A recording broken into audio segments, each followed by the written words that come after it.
आननं भूतगणादिसेवितं कपीतजम्बुफलचारुभक्षणम् उमासुतं शोकविनाशकारकं नमामि विघ्नेश्वरपादपङ्कजम्। ओम नमः शिवाय। आज आपको हम एक कहानी सुनाएंगे। ये जो भी मैं कहानी सुनाता हूँ वो एकदम सत्य कहानी है और उसको अब मैं स्थान बताऊंगा, प्रमाणित भी कर लीजिएगा। लेकिन इसके पहले एक बात जान लीजिए कि आज अपने इस विश्व में क्या हो रहा है। आज देख रहे हैं कि 28वां दिन है जो हमास और इजराइल में युद्ध हो रहा है। आज का युद्ध कैसे होता है? बारूद से।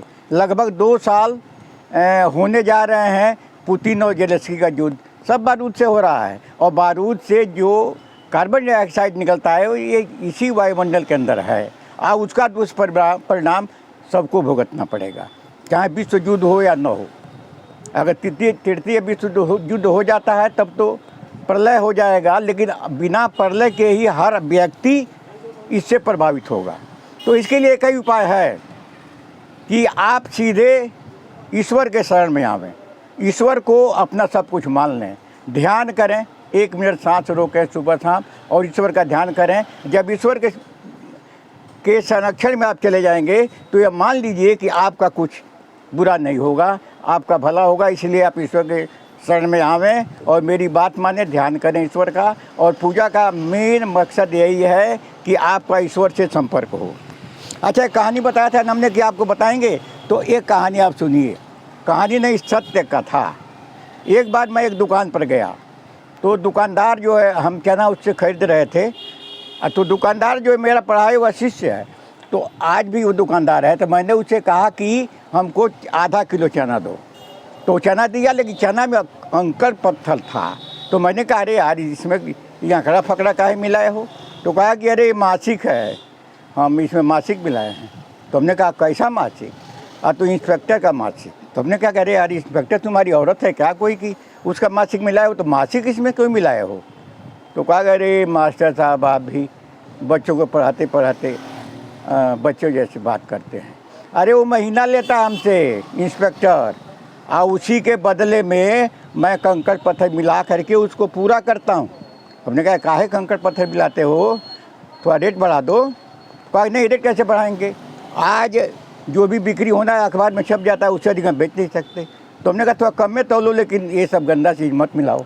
कहा कि नहीं, इलेक्ट्रॉनिक मशीन लगा है, अगर मैं कम तोलूँगा तो पकड़ जाऊँगा। तो मैंने कहा भाई ये मासिक और इंस्पेक्टर। तो हमने आगे पता लगाया तो इंस्पेक्टर ने बताया कि जो मासिक है हम अपने बड़े अधिकारी को देते हैं। फिर जल्दी मैं आपको कह रहा हूँ कि फिर उसके आगे मैं गया तो उसका बास जो था वो कहा कि ये सब मासिक हम नेताजी को दे देते हैं। फिर नेताजी के यहाँ जा कर के पता लगा गया तो नेताजी ने कहा कि ये सब मैं तो मुख्यमंत्री को देता हूँ।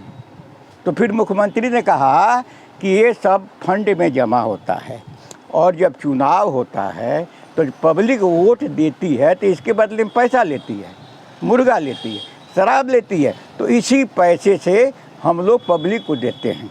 तो ये पब्लिक का मासिक पब्लिक में चला जाता है, हम कहाँ इसको रखते हैं। अच्छा, तो एक कहानी हमको इस पर याद आ रही है। सत्संग हो रहा था तो उसमें एक जो आचार्य जी थे तो उन्होंने कहा गंगा जी में एक बार जो स्नान कर लेगा तो पूरे ज़िंदगी का पाप खत्म हो जाएगा। तो एक श्रोता था, तो श्रोता ने कहा कि ये तो अच्छी बात है, जितना पाप करो करो और एक बार नहा लो तो सारा पाप गंगा जी धो लेंगी। तो होशियार था वो।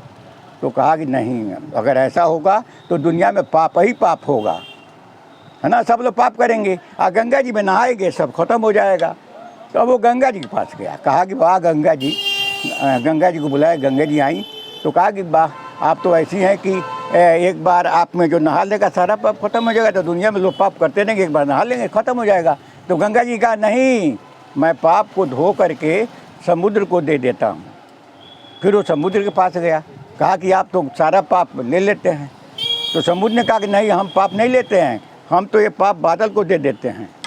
फिर बादल के पास गया, कहा कि आप सब पाप दुनिया का ले लेते हैं और लोग नहा लेंगे, पाप कट जाएगा, पाप होता रहेगा। कहा नहीं नहीं, मैं जो पाप लेता हूँ वो ले जाता हूँ और गरजता हूँ, गरज के कहता हूँ कि जितने लोगों का पाप है अपना अपना पाप ले लो। बरस जाता हूँ, सारा पाप उनके पास चला जाता है। तो गंगा जी में नहाने से मूल पाप नहीं खत्म होता है, उसको इसी जीवन में पाप का फल मिलता है। स्वर्ग नरक तो किसी ने देखा नहीं, स्वर्ग नरक के नाम पर कुछ लोग भ्रम फैला करके अपना कुछ कर रहे हैं, तो अब हम इसका विशेष विरोध नहीं कर रहे हैं। लेकिन एक बात आप जान लीजिए कि स्वर्ग नरक कहीं नहीं है, और जो भी वक्ता लोग बोलते हैं हो सकता है वो बात सही न भी हो सकता है। तो मैं अब ज़्यादा समय मैं नहीं लूँगा आपका, अब मैं अपनी बात समाप्त करता हूँ। लेकिन एक बात मैं ज़रूर कहता हूँ कि ईश्वर का भक्ति कीजिए, धर्म वही है जो आसान हो, धर्म जो धारण किया सके। धर्म धात से बना है, उसका मतलब होता है जो धारित स धर्म, जो धारण किया जा सके वो धर्म है, न कि धर्म को दिखाया जाए। दिखाने वाला जितना भी नाच बाजा गाना आज देख रहे हैं आप, ऑर्केस्ट्रा और क्या क्या हो रहा है, ये तो हमारे ख्याल से धर्म नहीं है। अगर हमारा धर्म तो पूरे विश्व में जाने वाला है, तो विश्व में जाने के लिए इतना बोझा लेकर हम जाएंगे तो कोई आदमी नहीं बर्दाश्त करेगा। इसलिए धर्म को मूल रूप से जो धर्म है, ध्यान करना ईश्वर का बैठ कर के एकांत में, यही धर्म मेन है। और मैं अपनी बात समाप्त करता हूँ। सबको नमस्कार।